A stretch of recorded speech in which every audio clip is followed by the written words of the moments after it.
নমস্কার। সত্যমঙ্গল ইউটিউব চ্যানেলের সকল দর্শক এবং শ্রোতা বন্ধুদের জানাই আন্তরিক শ্রদ্ধা ও ভালোবাসা।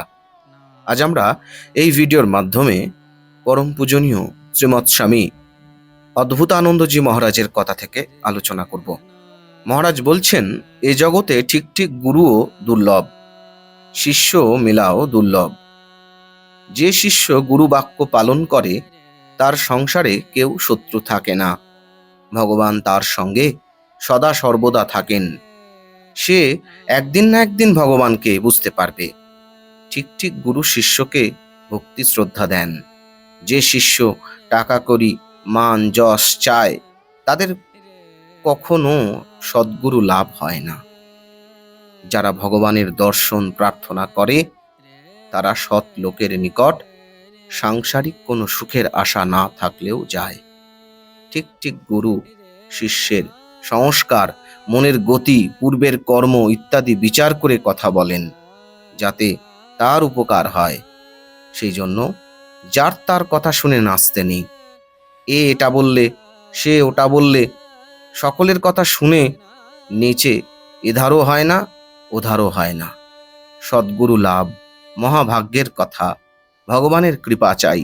সদ্গুরুর কৃপা পেলে সদ্গতি হয়। ত্যাগীর নিকট দীক্ষা নিতে হয়।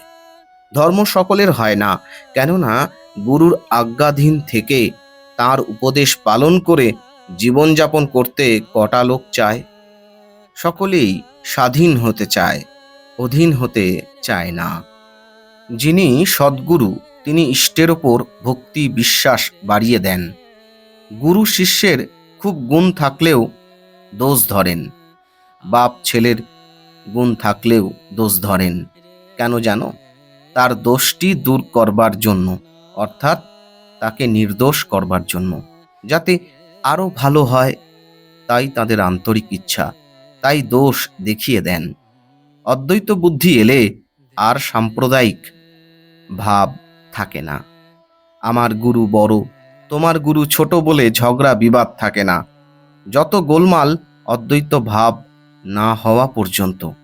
অদ্বৈত ভাব এলে দেখা যায় যে তোমার গুরু আমার গুরু এক, ভিন্ন রূপ মাত্র। সুখদেবকে জনক বলেছিলেন, শেষে আর গুরু শিষ্য থাকবে না, তাই দীক্ষা উপদেশের পূর্বেই দক্ষিণা দাও। সৎকে সকলেই গ্রহণ করতে পারে, অসৎকে যে গ্রহণ করে তারই বলিহারি চাই। বিদ্যাসাগর মহাশয়, কেশব সেন, বিজয় গোস্বামী, ডাক্তার মহেন্দ্র সরকার, এরা সব পরমহংসদেবকে খুব শ্রদ্ধা ভক্তি করতেন। এরা কেউ মূর্খ নন, সকলেই পণ্ডিত। কিছু না কিছু একটা বুঝেছেন তবে তো মানেন। গুণ না থাকলে মানবে কেন? একদিন না হয় দুদিন জোর মানবে, কিন্তু তারপর ভক্তি বিশ্বাস সব পালিয়ে যাবে। হয় খুব মূর্খ হও, নয় খুব পণ্ডিত হওয়া ভালো। মাঝামাঝি হলেই যত গোল বাঁধে। স্বামীজি বলতো, যা পড়েছি তা ভুলে গেলেই ভালো হয়। ঠাকুরের সঙ্গে অনেক কথা নিয়ে খুব তর্ক করত। আগে বুঝতে পারিনি, শেষে বলেছিল উনি যা বলতেন সবই ঠিক। স্বামীজি সংশয় তুলে তর্ক করলে ঠাকুর কিন্তু খুব খুশি হতেন। তিনি বারবার বুঝিয়ে দিতেন, কখনো বিরক্ত হতেন না। ঠিক ঠিক গুরু এমনি হয়। ঠিক ঠিক মাস্টার শিক্ষক ভেতরে ভালোবাসবে, বাইরে একটু কড়া হবে। কায় মনোবাক্যে গুরুর আদেশ পালন ও ভিক্ষা করে গুরু সেবা করবে। তিনি সন্তুষ্ট হলে তাঁর কৃপাতে অচিরেই শান্তি পাওয়া যায়, সকল সন্দেহ দূর হয়ে যায়। সেবা করা কি কম কথা রে? সেবাতে ভগবান পর্যন্ত সন্তুষ্ট হন, আর মানুষ তো হবেই। আমি কি তোদের হাতে খেলনার পুতুলের মতো থাকবো? তোরা যেমন নাচাবি তেমনি নাচবো? তা আমার দ্বারা হবে না। আহা, কত লোক ভগবত বিষয়ে আলোচনা করতে আসে, ঠাকুরের কথা শুনতে আসে। তাদের আসতে বারণ করব? তাদের এই শুভ ইচ্ছায় আমি বাধা দিতে পারবো না। দেহ তো আজ না হয় দুদিন পরে যাবেই, তার জন্য ঈশ্বরীয় কথা ছেড়ে শরীরের যত্ন করব? দুঃখ করিসনি, তা আমি পারবো না। চৈতন্যদেব অত বড় ত্যাগী ভগবান, লোকে অবতার বলে, তাকে পূজা করে। তিনি কেশব ভারতীর কাছে সন্ন্যাস নিলেন। পরমহংসদেব তোতাপুরীর কাছে সন্ন্যাস নিলেন। দেখো, অবতার পুরুষগণ গুরুকরণ করেছেন। গুরুকরণ শাস্ত্রের বিধান। সকলের গুরু করা উচিত। আবার দেখো, ঠাকুরের কি গুরুনিষ্ঠা, কি গুরু ভক্তি! গুরুকে কত সম্মান করতেন। কখনো ভুলেও তোতাপুরীর নাম মুখে উচ্চারণ করতেন না, ন্যাংটা বলতেন। 2-3 জন্ম রাজত্বের পর ঠিক ঠিক বৈরাগ্য হয়। অনেক সাধুকে দেখা যায় বেশ ভজন করছে, কিন্তু দিন কতক পরে সে মঠ ফট করে একজন হয়ে পড়েছে। আবার গুরুর কৃপা হলে সহজও হয় বটে। সাধুর শিষ্য হওয়া ভাগ্য বই কি, সে তাঁর গুরুর কিছু কিছু গুণ অর্থাৎ দয়া ধর্ম পাবেই। সাধুকে ভালোবাসলে কি হয় জানিস? সাধুই হয়। এ জগতে গুরু হওয়া বড় কঠিন। গুরু মন্ত্র দিলে শিষ্য গুরুকে শ্রদ্ধা ভক্তি করল, কিন্তু গুরু যদি সেইরূপ উপযুক্ত না হয়, তাহলে তার ওপরওয়ালা একজন আছেন, তিনি সব জানেন, তার অগোচরে কিছুই নেই। তিনি গুরুরূপে অন্তরে উদিত হয়ে পথ দেখিয়ে নিয়ে যান। সাধু ও গুরুর নিন্দা করলে অকল্যাণই হবে। গুরু সকলেরই সমান, রাজারও যেমন ফকিরেরও তেমন। যার যে গুরু, তার কাছে সে প্রধান। তাকে ভক্তি শ্রদ্ধা করো, তার ওপর সংশয় করা উচিত নয়। হে জীব, আপন গুরুকে মানো, গুরুর নিন্দা করো না। সাধু হয়ে কারুর অকল্যাণ মানতে নেই। সকলেই তাঁর সন্তান। পরস্পর সদ্ভাব না থাকার জন্য এই দুঃখ, সেই জন্য কষ্ট পাচ্ছ। যে গুরু সে ভগবান লাভ হয়, শান্তি হয়, আত্মা সুখে থাকে, সে কি কম গুরু? মানে না, তাই দুঃখ হয়।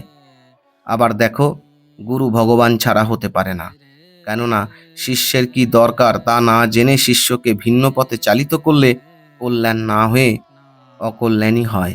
ভগবান সব জানেন, তিনিই ঠিক পথে চালাতে পারেন। গুরু সচ্চিদানন্দ। কোনো ভক্ত জিজ্ঞাসা করলেন, ঠাকুরকে আপনার কি মনে হয়? আমি বললাম, তিনি সিদ্ধ পুরুষ, মহাপুরুষ ছিলেন। আর কি ছিলেন? এই জবাবে তিনি সন্তুষ্ট হচ্ছেন না, আর বলছেন যে আমি ঠিক বলছি না। 10 অবতারের মধ্যে কি তিনি আছেন? না শাস্ত্রে অন্য কোনো অবতারের কথা বলছে? এখনো আমার বিশ্বাস হচ্ছে না। তখন একটু বিরক্তির সহিত বললাম যে, আমায় ও কথা জিজ্ঞাসা করেন কেন? আমি যা বলবো তাই আপনার কি বিশ্বাস হবে?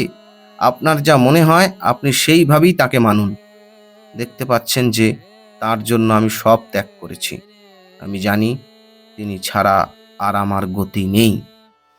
ত্যাগীর কাছে মন্ত্র নিয়ে একটুও যদি ধ্যান জপ করে, তাহলে তার কিছু ফল হবেই। কুলগুরুরা ভগবানেরই নাম দেয়, নামে কোনো দোষ নেই। তাদের নিকট দীক্ষা নিয়ে সাধন করলে বস্তু লাভ হবেই, কিন্তু ওদের জীবনে কোনো ত্যাগ নেই, তাই শীঘ্র উন্নতি হয় না। সাধকের কাছে মন্ত্র নিলে শীঘ্র সিদ্ধি লাভ হয়।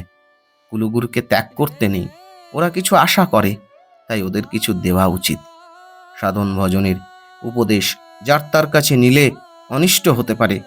গুরু, যিনি শিষ্যের ভাব জানেন বা জানতে পারেন, তাঁর কাছে উপদেশ নিলে কল্যাণ হয়, নচেত ভাব নষ্ট হতে পারে। হ্যাঁ, এমনটাই অপূর্ব আলোচনা করেছেন স্বামী অদ্ভুতানন্দজি মহারাজ। আজকের আলোচনা এইটুকুই। আশা করছি আজকের এই আলোচনা আপনাদের খুব ভালো লেগেছে। আর সত্যিই যদি ভালো লেগে থাকে, তাহলে প্রতিদিনের মতো ভিডিওটিতে একটি লাইক, শেয়ার, কমেন্ট ও চ্যানেলে যারা নতুন এসেছেন তারা চ্যানেলটিকে সাবস্ক্রাইব করে সত্যমঙ্গল ইউটিউব চ্যানেলের পাশে থাকবেন। ধন্যবাদ।